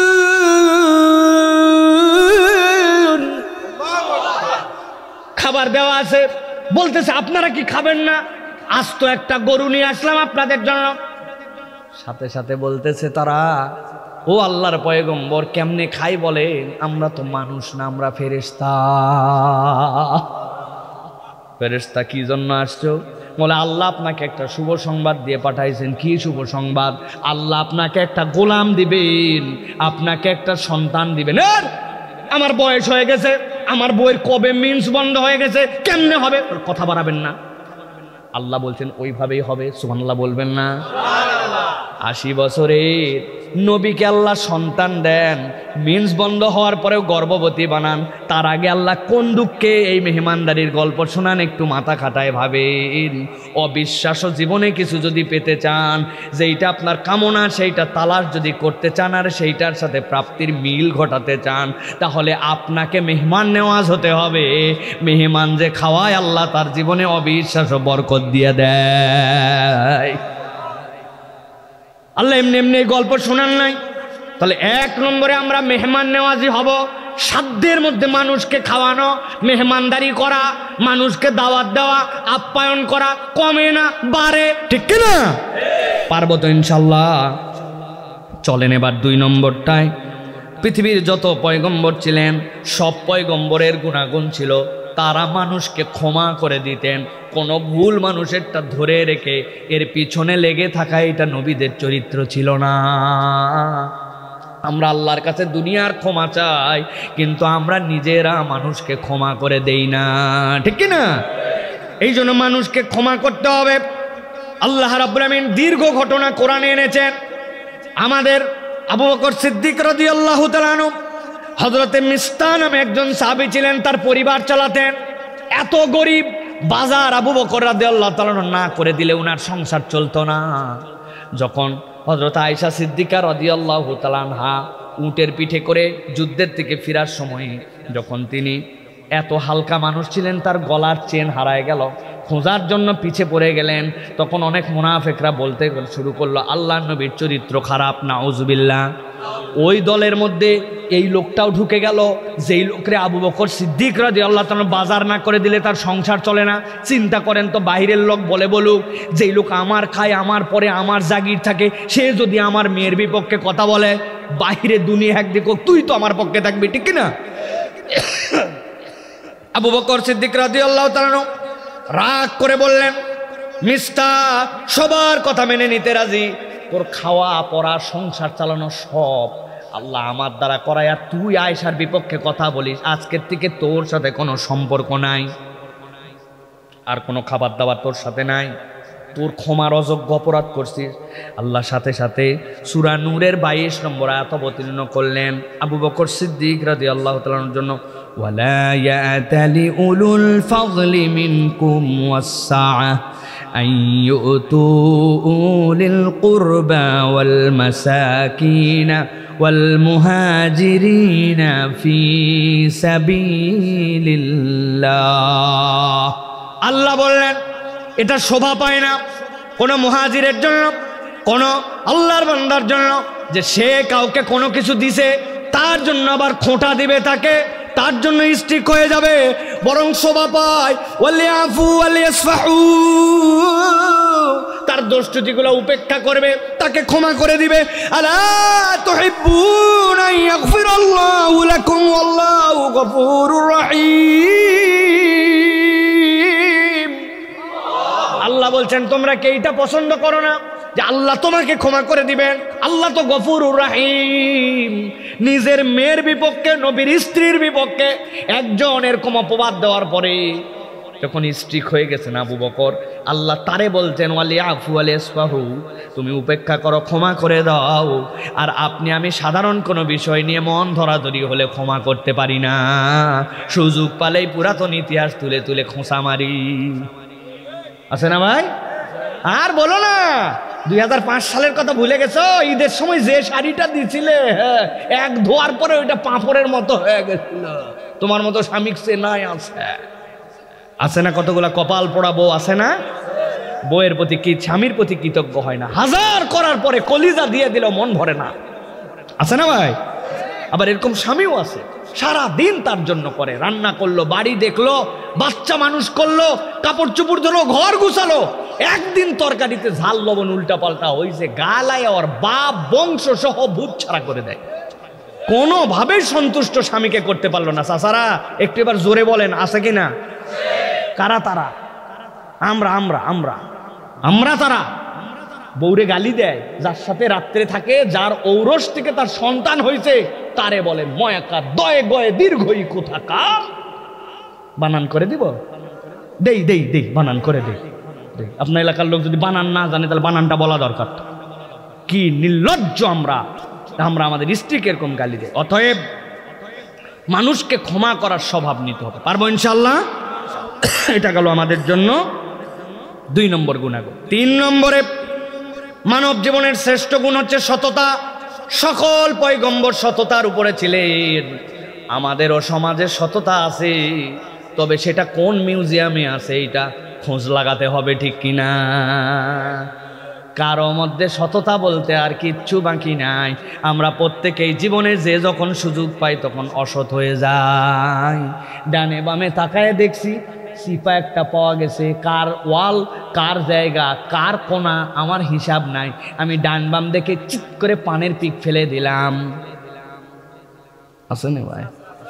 রাস্তা আপনার বাপের, ওর মধ্যে আপনি বিড়ির মোথা ফেলছেন, চকলেটের খোসা ফেলছেন, ওর মধ্যে আপনি চিপসের প্যাকেট ফেলে দিয়েছেন, ওর মধ্যে আপনি ইচ্ছা মতো থুতু ফেলাইছেন। রাস্তা তো জনগণের, তাহলে আপনি সৎ কেমনে হইলেন? আপনি আপনার মহল্লার রাস্তা ঠিক করে রাখতে পারেন না, ঠিক কিনা? কোনার মধ্যে গেছেন, ওর মধ্যে ওয়ালের মধ্যে পিক মারছেন, মাহফিলের ব্যানার পোস্টার লাগাইছেন অন্যের ওয়ালের মধ্যে, মসজিদের ওয়ালের মধ্যে। কে আপনারে পাওয়ার দিছে? মনে করছেন ওয়াজ মাহফিলের পোস্টার যে কোনো জায়গায় লাগানো যায়, এত সস্তা নয়। ওই লোক যদি দেখতো তাহলে তার নতুন ওয়ালে আপনাকে লাগাতে দিত না। ওই লোক যদি দেখতো তাহলে সে অসন্তুষ্ট হতো, আপনি মাইরে দিয়েছেন। এত সোজা নয়। সততার ডেফিনেশনটা ছোট থেকে উপর পর্যন্ত, কিন্তু আমরা প্রত্যেকের জীবনে অসৎ হয়ে যাচ্ছি, ঠিক না ভাই? মোবাইলে আপনাকে এমবি কিনে দিছে, এমবি তুলছেন আপনি, চিন্তা করছেন আমার মোবাইল, যা ইচ্ছা তাই দেখতে পারি, তাই তো না? আপনি চোখের কাছে অসৎ হয়ে গেছেন। আল্লাহ বলতেছিলেন আম্মা ইয়ামলিকুস সামা ওয়াল আবসার, চোখ আমি দিছি, তোর কান আমি দিছি, ওইটাকে হক হালালি ব্যবহার করার জন্য আপনি বাহিরে জনগণের সামনে সুফি সদরত দিই 10 জনের সামনে হারাম দেখে না, কিন্তু ঘরের মধ্যে একাই যখন থাকে চোখ দিয়ে গুনাহ দেখে। তাহলে আপনি বিবেকের কাছে সৎ না অসৎ একবার জিজ্ঞাসা করে। কি মুরব্বী হিসাব করেন, গরু নিয়ে যাচ্ছিলেন, পাশ দিয়ে ধান খেত, ইচ্ছা করে একটু ঢিল ঢিল দিয়ে রাখছে, লাগবে না, ইচ্ছা করে একটু ঢিল ঢিল দিয়ে রাখছে, ওরকম করতে করতে মোটামুটি আলদে যাওয়ার সময় ডাইনে বামে মুখ বাঁধায় খেত সাবার করে দিয়ে গেছে, ও জানে ইচ্ছা করে ঢিল। ও ভাই কথা বলেন, আসেনি ভাই? আইল কাটার সময় ভুল করে কোদাল সামনে যায় নাই, ইচ্ছা করে কোপ দিয়ে 4 আঙ্গুল আল চিকন করে জমি বাড়াইছে। মাপ এদিক থেকে বাড়তে বাড়তে এখন যদি নতুন করে মাপা হয়, আমি নাই জমি যে কোন দিকে কোনাচ্চা হয়ে গেছে হিসাব নাই। মনে করছে মুরব্বী মানুষের ব্যাপার না, কিন্তু যাইনে বুঝে কাম সারছে। আসেনি ভাই? সততা নাই, সততা নাই, আমার আপনার জীবন থেকে সততা উঠে গেছে। আল্লাহ বলতেছেন ইয়া আইয়ুহাল্লাযীনা আমানুত্তাকুল্লাহা ওয়া কুনু মা'আস সাদিকিন। আমি আল্লাহ দায়িত্ব দিলাম, ও দুনিয়ার ইমানদারেরা, মুত্তাকিরা, আল্লাহর তাকওয়াবার হওয়ার পরে তোমার জন্য দায়িত্ব যে সৎ মানুষের সাথী হও, ঠিক না? ওই আপনার সাথী সৎ, এটা 2 নম্বরটা আউট। 1 নম্বরটা আউট হলে ভিন্ন কথা ছিল, ও জানে নিজে মুসলমান পরিচয় দেয়, 2 নম্বরটা আউট বানায় বলি নাই। কিন্তু নামাজের সময় হলেই মসজিদের পাশে চায়ের দোকান, মসজিদের পাশে অবস্থান, কিন্তু সেখান থেকে উঠে চলে যায় মসজিদের পাশে পুকুর, ওইখানে গোসল করে গা মুছে চলে যায়, আর মসজিদের নামাজ পড়তে আসে না, আল্লাহর দিকে বন্ধুকেও ডাকে না। এই রকম লোক আমাদের সমাজে না। এত ভাব দেখাস না, 1-2 দিন বিড়ি খেলে এমন কি হয়? অফার দিয়ে দিছে বিড়ি আপনাকে, 1-2 দিন খাওয়াতে খাওয়াতে আস্তে আস্তে আপনারা গাঁজাখোর বানাইছে, আস্তে আস্তে নেশাখোর বখাটে বানাইছে। এই রকম বন্ধু বান্ধব আমাদের সমাজে আসেনি ভাই? মুরব্বী চায়ের আড্ডা মারেন, ভিতরে যে সুবহানাল্লাহ সুবহানাল্লাহ ওজিফা যা করে আসছেন, ভিতরে যা যা ইবাদত করে আসছেন, চায়ের আড্ডায় বসে 3 জন মিলে গীবত কমিটির ছোট্ট পার্লামেন্ট। ডানের চাচা বলতেছে তুই জানিস না ইমাম সাহেবের অবস্থা, তুই জানিস না, 2টা দৌড় 2টা। পাশের জন বলছে গাধা কোথাকার, পুরাতন কথা আর কতই বলবি, নতুন 2টা খবর আছে ইমাম সাহেবের। ইমাম সাহেবের বউ কাপড় নাড়ছিল, ওই কাপড়ের শাড়ির আঁচল বাউন্ডারি ওয়ালের বাহিরে দেখা গেছে। কত বড় বেয়াদব মহিলা। ইমাম সাহেবের দোষের কোনো শেষ নাই। বিরাট বয়ান হচ্ছে 2 পাশ থেকে, মধ্যের জন চা খেতে খেতে শেষে বলছে অনেকক্ষণ তোদের কথা শুনতেছি, তবে একটা কথা ফাইনাল বলি, এগুলা কথা বলা ঠিক না, তবে না বলেও পারি না, আল্লাহ মাফ করুক, কথা ঠিক আছে কিনা ভাই? কি কৌশলে শয়তানি করলো আপনি একবার বোঝেন। উনি সমগ্র আলোচনার সাথে নিজেকে হ্যাঁ ভোটে জয়যুক্ত করাইছে এই কথা বলার দ্বারা। কথা বলা ঠিক না, না বলেও পারি না, আল্লাহ মাফ করুক, কথা ঠিক। আপনার যত ওজিফা, যত আমল ভিতরে সৎ করে আসছেন, আপনি অসৎ হয়ে গেলেন, আল্লাহর কাছে অসততার কারণে হিসাব দেওয়া লাগবে। আল্লাহ এই জন্য বলছেন পৃথিবীর যত পয়গম্বর, সব পয়গম্বরেরা দুনিয়ার বুকে যারা আসছেন তারা সৎ ছিলেন। এই জন্য কবি মতিউর রহমান মল্লিক বহু আগে আপনার আমার জন্য গেয়ে দিয়ে গেছেন যে মানুষ, তুমি হঠাৎ করে যদি কোনো কাজ করতে চাও, সেটা তোমার জন্য হয়তো আবেগে এসে করা সহজ হতে পারে, কিন্তু বিবেক দিয়ে চিন্তা ভাবনা করে আল্লাহর দিকে আসা অত সহজ নয়। আবেগ সে তো হঠাৎ আগুন, একটু তাপে জ্বলবে দ্বিগুণ, সেই আবেগের মায়ায় পড়ে হয়তো জীবন দেওয়া যেতেও পারে। কিন্তু তিলে তিলে অসহজালাশয়ে, কিন্তু তিলে তিলে অসহজালাশয়ে বিবেকে দিয়ে আল্লাহর পথে জীবন রাঙানো নয় তো সহজ, তুমি মানো কি? কথা ঠিক কিনা? হঠাৎ করে উত্তেজনা চলে আসছে হুজুরকে দেখে, লিল্লাহে তাকবীর, আল্লাহু আকবার, সব তাকবীরের ঠেলায় অস্থির। কিন্তু বলা হয়েছে যেই আল্লাহু আকবার বলা হলো ওইটার পক্ষে তোমাকে আসতে হবে। আল্লাহু আকবার বলে নামাজে হাজির হতে হবে, ফজরে আসতে হবে, দিন কায়েমের জন্য প্রচেষ্টা করতে হবে। তখন আর হুজুরে খুঁজে পাওয়া যায় না, আছে না ভাই? এই জন্য বুঝে সুঝে এগোতে হবে। সততা আমার জীবনে থাকতে হবে, টপ টু বটম আমি সৎ, এইটা আপনাকে প্রুফ করতে হবে। কেউ দেখলেও সৎ, না দেখলেও সৎ, কারণ আল্লাহ দেখে, ঠিক কিনা? তাহলে এটা গেল 3 নম্বর। ঘুমাই গেছেন কারা কারা? হাত তোলেন। একজন হাত তুলছে। আহা, বালিশ দিব ভাই? না, মাশাআল্লাহ, শেষ শেষ শেষ, আর টেনশন করেন না, অনেকক্ষণ হয়েছে। 4 নম্বরে খুবই গুরুত্বপূর্ণ। প্রথমটা কি বলছি, কে বলতে পারবেন? 1 নম্বর গুণ হাত তাসা, আতিথেয়তা, হ্যাঁ, মেহমানদারি। হ্যাঁ, এবার 2 নম্বর বলেন। আতিথেয়তা 2 নম্বর। 2 নম্বর কি? ক্ষমা। 3 নম্বর সততা। বলেন না, বলেন। 1 নম্বর, 2 নম্বর, 3 নম্বর। চাচা ঘাবড়াই গেছেন? বলেন, আবার একবার বলেন। প্রথমটা কি বাবা? বলেন। মাশাআল্লাহ। 2 নম্বরটা বাপ? মাশাআল্লাহ। 3 নম্বর সততা। মাশাআল্লাহ। এদিকে আসেন, এদিকে আসেন, আপনি এদিকে আসেন, আপনাকে একটা হাদিয়া দেয়, আসেন, আপনি পারছেন, এদিকে আসেন চাচা, আসেন আসেন চাচা, আসেন। এই যে এটা দিয়া আপনি জর্দা ছাড়া পান খাবেন আর আমার জন্য দোয়া করবেন। মাশাআল্লাহ, মারহাবা বলেন। মানে লাভ দিয়ে তাও তো বলছে সাহস করে, ঠিক কি না? তাহলে এই 3টা গেল। এবার 4 নম্বর কি? 4 নম্বরে ইনাবা। কি বলছি? সবাই বলেন। এই আবার কি জিনিস? চলেন একটুখানি বোঝার চেষ্টা করি। ইনাবা মানে এমন একটা দিল, সব সময় যে দিলটা আল্লাহর সাথে লেগে থাকে। সুবহানাল্লাহ। গুনাহ হবে, অপরাধ হবে, ভুল হবে, মুখ দিয়ে মিথ্যা বেরোয় যেতে পারে, গালি একটা হয়ে গেছে, কিন্তু সাথে সাথে ফেরত আসছে, আল্লাহ তোমার সাথে আমার সম্পর্ক আছে, ভুলের উপরে আমি থাকতে চাই না, তোমার সাথে আমি আবার দিলকে লাগাই নিলাম। আল্লাহ কোরআনুল কারীমের মধ্যে বলছেন এই বান্দারা ড্যাম কেয়ার চরিত্রে হবে না, এই বান্দাদের চরিত্র হবে তারা আল্লাহর সাথে লেগে যাবে। ভুল হয়ে গেছে, কেউ একজন ধরায় দিয়েছে, করলে কি হয়? আসেন এরকম রাগ তোর কথা শোনা লাগবে কি জন্য, আমি কি বুঝি না, এরকম মুড আছে না? আর একদল লোক থাকবে নবীওয়ালা চরিত্রে, ভুল হবে, অপরাধ হবে, কেউ যদি ধরায় দেয়, বলে দেয়, বুঝতে পারে, সেইটার উপর অহংকার করবে না, দাপট দেখাবে না, সাথে সাথে মাথা নিচু করে ফেলবে। আল্লাহ সূরা হুদের মধ্যে বলছেন ওয়ায়াকুলুল্লাযীনা কাফারু লাউলা উনজিলা আলাইহি আয়াতুম মির রাব্বিহি কুল ইন্নাল্লাহা ইউদিল্লু মান ইয়াশাউ ওয়া ইয়াহদি ইলাইহি মান আনাব।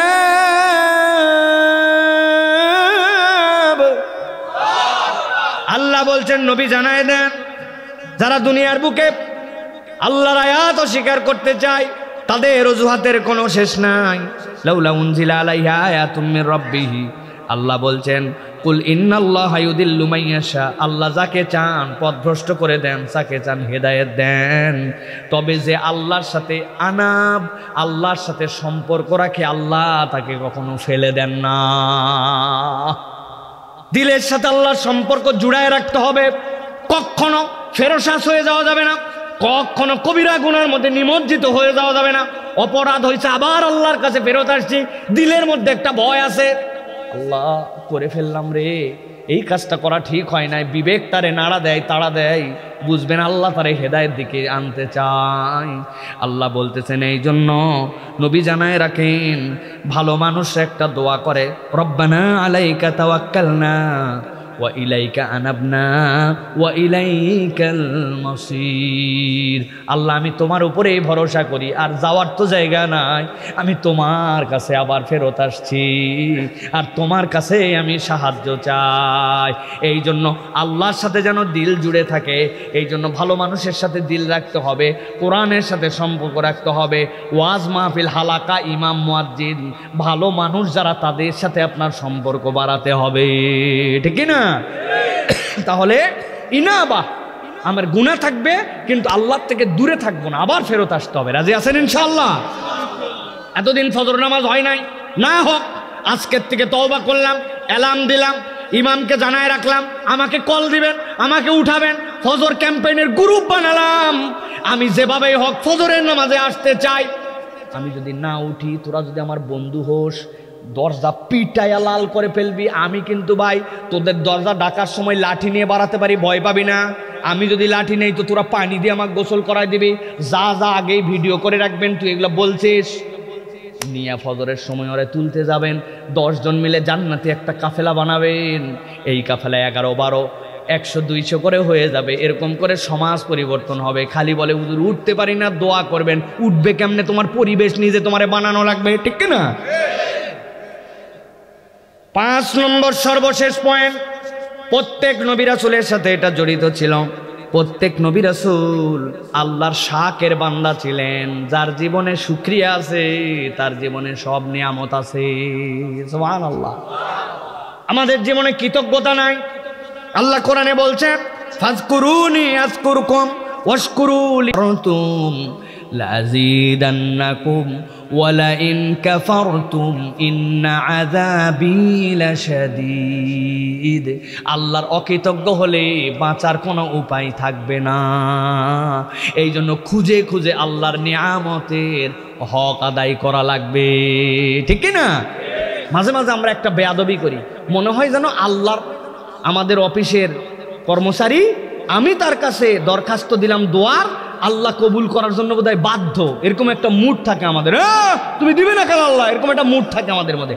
আল্লাহ কারো দোয়া কবুলের জন্য বাধ্য নন। আপনার দায়িত্ব দোয়া করা, কিভাবে দিবেন এটা আল্লাহ জানেন, এটা দায়িত্ব আমার। এটাও একটা কৃতজ্ঞতা যে আমি আল্লাহর কাছে চাই, কিন্তু আমার ডিমান্ডটা এরকম, আমি এত করলাম তাও রেজাল্ট খারাপ হলো। বেটা তুমি পড়ো না এই জন্য তোমার রেজাল্ট খারাপ হয়েছে, তুমি বুঝো না এই জন্য, এটা তোমার অযোগ্যতা। আল্লাহ রাব্বুল আলামিন তোমাকে দিতে বাধ্য নন। আল্লাহকে বাধ্যতার মধ্যে কোনো কিছু আনলে কুফরি হয়ে যাবে। এই জন্য বুঝে সুঝে আল্লাহর প্রতি, নিয়ামতের প্রতি কৃতজ্ঞ হতে হবে। কত আমার বাচ্চা কথা শোনে না, আরে হুঁশাক্কেল নাই, জ্ঞানে খাটো, কত কিছু। আমি বলি ভাই আপনার বেটা তো পাগল না, তারপর কত বাপের বেটা পাগল, আর আপনার বেটার আপনি এইটুকু একটু কম বুঝে, একটু পড়া ভালো না, একটু মুখ করতে পারে নাই, আপনি তাতে অসন্তুষ্ট। এটা পাগল সন্তান দিয়ে প্রতিবন্ধী বানায় আল্লাহ যদি 27 বছর শোয়ায় রাখতো বিছানার মধ্যে, কিছু করার ছিল তো না? কৃতজ্ঞ হন না কেন? সন্তানের প্রতি সবসময় অসন্তুষ্ট, স্ত্রীর প্রতি অসন্তুষ্ট, সমাজের প্রতি অসন্তুষ্ট, পরিবারের পরে কামায় ন। আল্লাহ বলছেন কৃতজ্ঞ হও, আমি নিয়ামত বাড়াবো। খুঁজেন, খুঁজে খুঁজে আল্লাহর কৃতজ্ঞতা আদায় করেন। সর্বশেষ আল্লাহ বলছেন, ইন তুকরিদুল্লাহ করদান হাসানা ইউদাইফ লাকুম ওয়া ইয়াগফির লাকুম আল্লাহু শাকুরুন হালিম। আল্লাহর জন্য তুমি যদি কর্জে হাসানা দাও, আল্লাহর জন্য তুমি যদি ডেডিকেটেড হও, আল্লাহ বলতেছেন রব্বুল আমিন তোমার জন্য নিজের পরিচয় দিয়েছেন শাকুর আর হালিম। ছোট্ট 2টা কথা বলে আলোচনা শেষ করে দেই। আপনি যদি শাকুর আর হালিম বুঝে নেন, আপনি আপনার রবকে বুঝে ফেলবেন। একটা লোকের বাচ্চা মারা গেছে, 15 বছর বয়স, 12 বছর বয়স, 12 বছরের বাচ্চা, 12 বছর পরে বিয়ের পরে হয়েছে। এর মধ্যে আল্লাহর বান্দা 7 বার খানায় কাবায় গেছে, হাউমাউ করে কাবা জড়ায় ধরে বলছে আল্লাহ একটা বাচ্চা দে আল্লাহ। কয় বছর পরে বাচ্চা হয়েছে? বাচ্চার বয়স কত? ডেঙ্গু হয়েছে, ডাক্তার বলছে একটু ব্লাডটা টেস্ট করেন। হাসপাতালে হেঁটে গেছে বাচ্চা, আসার সময় ইবনে সিনা মেডিকেল হাসপাতালে বাচ্চা মারা গেছে। বুঝে থাকলে বলেন তো এই বাপ কেমন পাগল হওয়া হয়ে যাবে? বুঝতেছেন কি পাগল হওয়া হয়েছে? এখন আমার সাথে যদি দেখা হয়, আমি তারে বলতেছি সবর করেন ভাই, আপনার এই ঘটনা শুনে আমার বুকটা ফেটে যাচ্ছে। হিসাব মিলায় বলেন, ওই 12 বছর পরে 12 বছর বয়সী সন্তান হারানোর বাপ সেই মনের মধ্যে দুঃখ, আমি যদি তারে বলি আমার বুকটা ফাটে যাচ্ছে আপনার কষ্টে, ওই দুইজনারটা সমান সমান। কথা বুঝেন নাই না? আমার আল্লাহর নাম হচ্ছে হালিম, আমার আল্লাহর নাম হচ্ছে শাকির। হালিম মানে বান্দা তোর বুকের মধ্যে যত ব্যথা যত দুঃখ তোর মতো সমান সমান তার থেকে বেশি যিনি বুঝতে পারেন তিনি তোর রব, তার নামই হালিম। তোর দুঃখ কত আল্লাহর কাছে বল। আল্লাহ বলছেন তুই যদি শাকির হোস, আল্লাহ রাব্বুল আলামিনের জন্য ডেডিকেটেড হোস, আমি আল্লাহ শাকির হব। আমার জন্য যে করে, আমার জন্য যে ইবাদত করে, দুনিয়ার সব মানুষ করলে আল্লাহর ইজ্জত বাড়ে না, সব মানুষ বাদ দিলে আল্লাহর ইজ্জত কমে না, কিন্তু আমার জন্য যদি করে আমি বান্দার জন্য শাকির হব। সুবহানাল্লাহ। যিনি পুরাটা ফিল করে শাকির হতে পারেন তিনি আল্লাহ। অতএব কখনো অকৃতজ্ঞ হওয়া যাবে না, কৃতজ্ঞতা খুঁজে খুঁজে আল্লাহর কাছে করা লাগবে, ঠিক কি না? তাহলে পাঁচটা গুণ শাকির হব, ইনাবা, ক্ষমা, সততা এবং মেহমানদারি। পারবো তো ইনশাআল্লাহ? আর আগে কিন্তু তার চেয়ে গুরুত্বপূর্ণ বলছি, 60টা আয়াতে কারিমাতে বুঝাইছি যে কোরআন আমাদের জীবনে কি, আসলে কোরআন ছাড়া মুক্তির কোনো পথ এবং পাথেয়। আল্লাহ আমাদের আজকের আশা বসা, আজকের আয়োজনকে যেন আল্লাহ কবুল করেন। আমার বাচ্চারা যে আয়োজন করলো আল্লাহ রাব্বুল আলামিন এদেরকে যেন উত্তম বিনিময় দান করেন। যে মুরব্বীরা সহযোগিতা করলো, যারা আসলো, আল্লাহ সকলকে যেন উত্তম বিনিময় দান করেন। এই মাহফিলটা যেন কিয়ামত পর্যন্ত আল্লাহ এলাকার নাজাতের ওসিলা হিসেবে কন্টিনিউ রাখার তৌফিক দান করেন।